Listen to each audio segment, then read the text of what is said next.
Prontinho, voltamos para o nosso segundo bloco de aulas para a gente fechar esses temas de aquecimento global, de enchentes, né? Para a gente fechar mudanças climáticas. Agora a gente vai falar sobre transição energética e racismo ambiental, que são temas que vocês podem observar na sua prova. São temas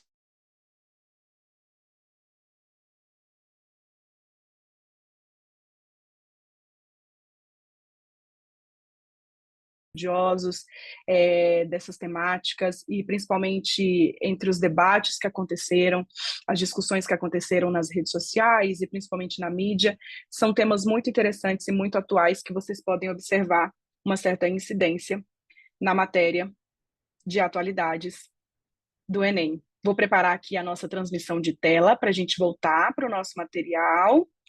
A gente está aqui fazendo a nossa... Acho que agora está fazendo aqui isso. Então, vocês estão vendo aí na tela que a gente vai falar agora sobre transição energética, vamos acompanhando aqui no material. E quando a gente pensa em transição energética, eu quis trazer esse tema principalmente por conta do seguinte: transição energética é uma ótima proposta de intervenção, caso na redação tenha algum tema que cobre sobre alguma questão climática, porque a gente viu lá no comecinho que eu falei para vocês que dentro de redação você pode ter um tema que envolva alguma questão climática, algum tema que envolva algum grupo de minoria ou algum tema que envolva a coletividade. A transição energética é um tema que envolve uma discussão muito atual e é uma proposta de intervenção maravilhosa para você. Então, você vai anotando aí.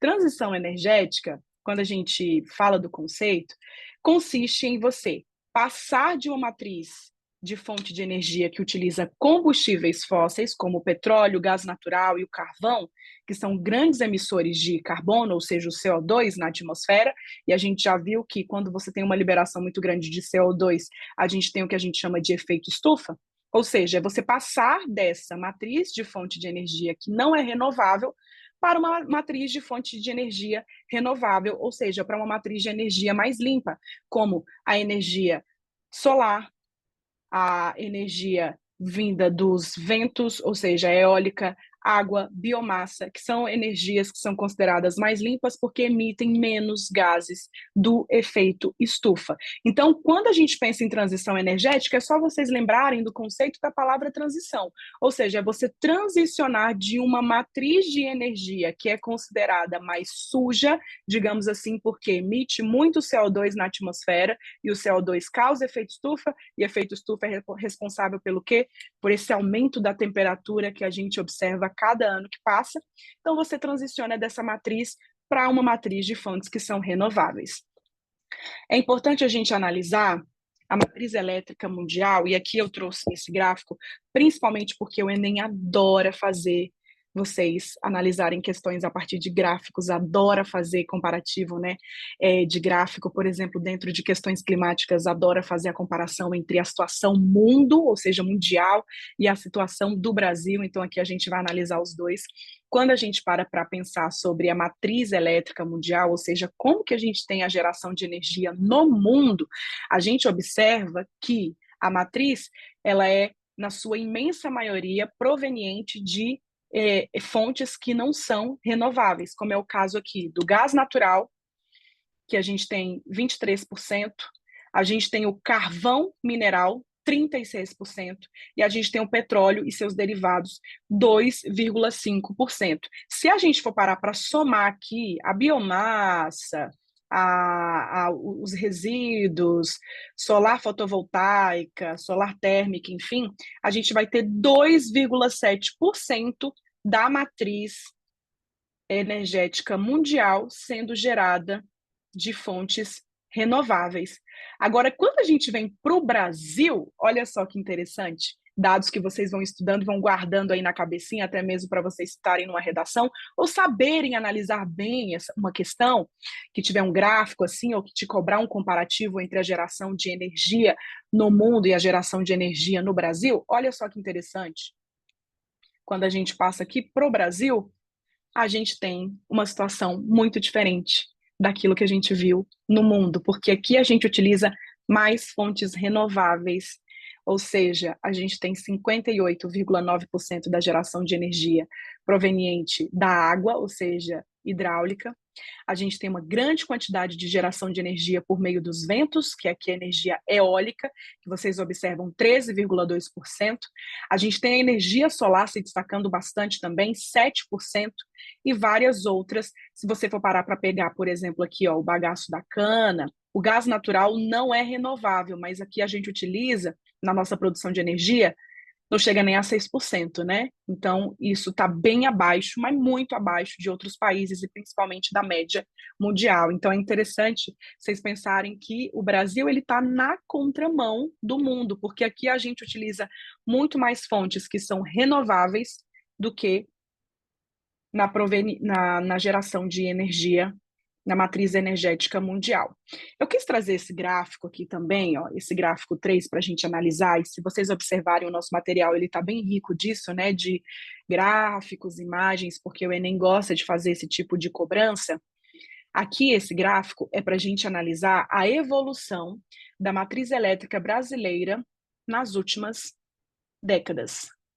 Ou seja, se a gente for parar para pensar, aqui, ó, vamos traduzir, a maioria, gente, desses conteúdos de transição energética, os dados eles estão em inglês, mas a gente vai fazendo aqui a tradução e é super tranquilo de vocês entenderem. Lembra que eu falei para vocês que a gente vai analisando a legenda, que é para a gente fazer a interpretação do gráfico. Azulzinho aqui a gente tem a energia hidráulica, ou seja, aqui ó, a gente volta água, né? Aí a gente tem o amarelinho representando a energia solar, os ventos, wind, vai ser o verdinho, e combustível fóssil, a gente vai ter, que aí aqui a gente está falando de petróleo, por exemplo, a gente vai ter aqui representado pela cor preta. Então, se a gente for parar para pensar aqui nesse gráfico, a energia hidráulica sempre foi o nosso forte, né? Que a gente tem aqui, ó, estamos falando de um gráfico dos últimos 22 anos, de 2020 a 2022, a gente tem aqui desde 2000 até 2022 como sendo a fonte que a gente mais utiliza para gerar energia. Depois a gente tem a energia eólica, ou seja, proveniente dos ventos, subindo bastante. A partir de 2014 até 2022, você consegue observar que ela tem uma crescente.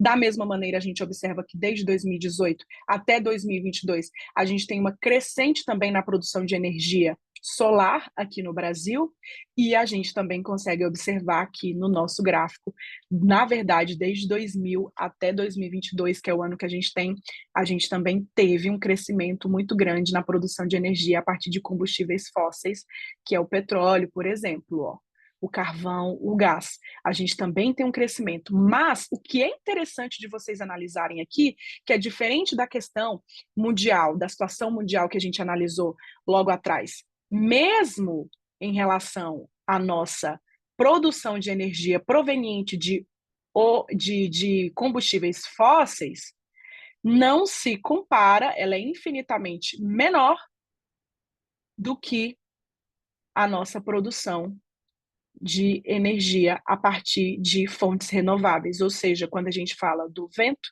quando a gente fala do sol e quando a gente fala da água, que é a energia hidráulica. Então é interessante vocês terem em mente que o Brasil ele tem uma geração de energia a partir de fontes que são mais limpas.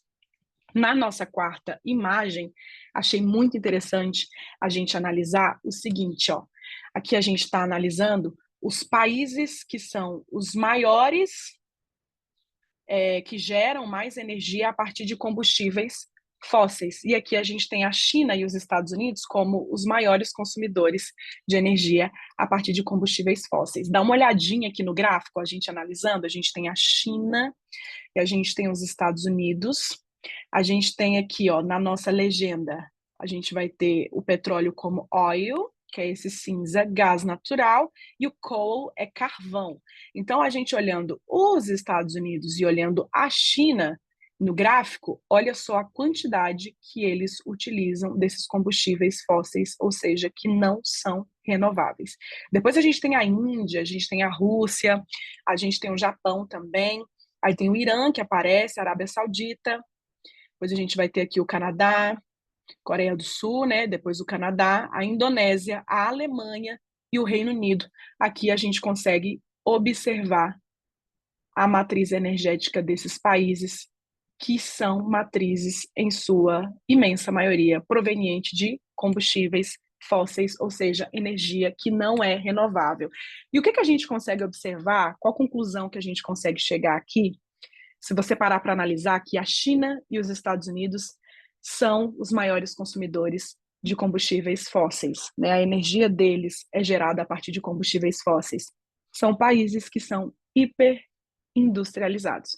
Então, vocês vão pensando nessa temática porque vocês conseguem fazer esse paralelo, ou seja, quanto mais o país é industrializado, que a gente vai pensar lá em capitalismo, quanto mais o país é industrializado, a tendência dele é de gerar uma queima maior de combustíveis fósseis, ou seja, a hiperindustrialização também está relacionada àquela temática que a gente estudou de mudanças climáticas, porque quanto mais você queima combustível fóssil, mais você libera o CO2 na atmosfera e a gente tem o que a gente chama de efeito estufa. Vocês podem observar aqui, ó, que o Brasil, ele nem figura nesse gráfico, que é um gráfico super atual que eu trouxe para a gente fazer esse comparativo, e é interessante demais, gente, que a banca pode cobrar esse tipo de conteúdo para vocês. E ó, aqui a gente também tem outro comparativo dos países, mas são países que geram energia limpa. Falei que o Brasil não estava naqueles que têm combustível fóssil como a principal fonte de geração de energia. Nesse aqui, por exemplo, a gente tem, ó, wind, vento, hydro, vai ser água, 60% da nossa energia aqui no Brasil.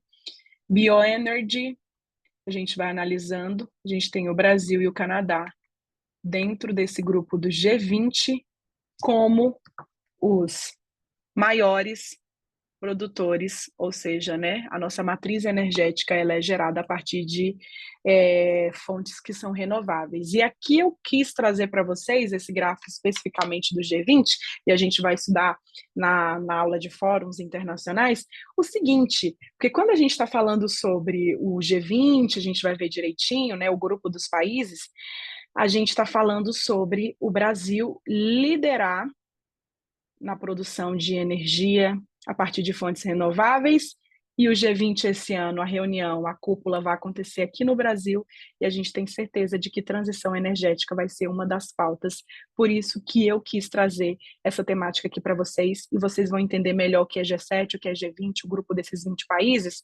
quando a gente for para essa aula dos fóruns internacionais, fóruns, blocos e grupos internacionais.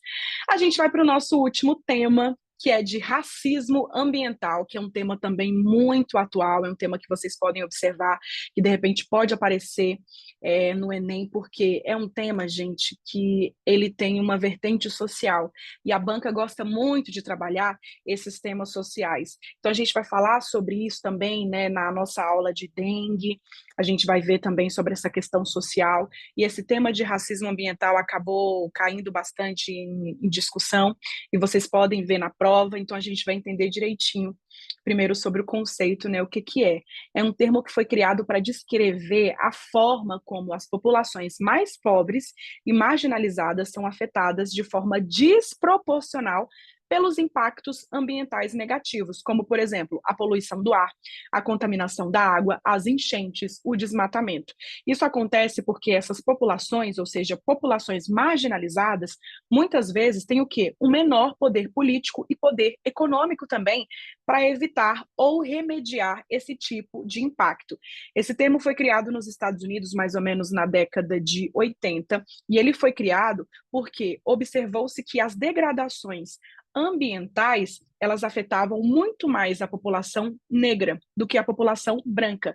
Por isso que foi esse termo criado como racismo ambiental. Surgiu nos Estados Unidos, como eu acabei de falar para vocês. E é um tema muito interessante para a gente partir dessa análise, né? A gente fazer essa análise a partir de uma perspectiva social, porque a gente precisa analisar o seguinte: essas populações são populações que estão em uma situação de vulnerabilidade social.